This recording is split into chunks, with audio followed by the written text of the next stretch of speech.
Ida B. Wells Barnett was a journalist, newspaper editor, suffragist, and civil rights leader. She was a militant journalist who wrote for several black newspapers. She graduated from Oberlin College. Originally from Memphis, Tennessee, she led an anti-lynching crusade, after which a white lynch mob attacked the press for which she published, and her press, the Free Speech and Headlight, was destroyed.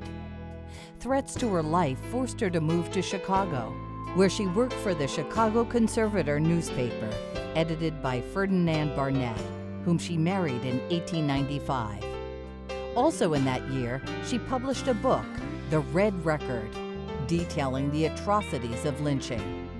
In 1896, she was a founder of the National Association of Colored Women and of the National Association for the Advancement of Colored People, NAACP.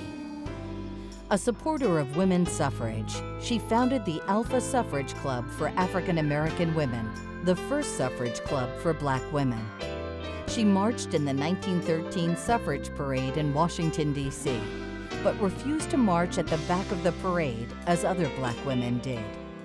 She continued to be an outspoken advocate of black women's political activism.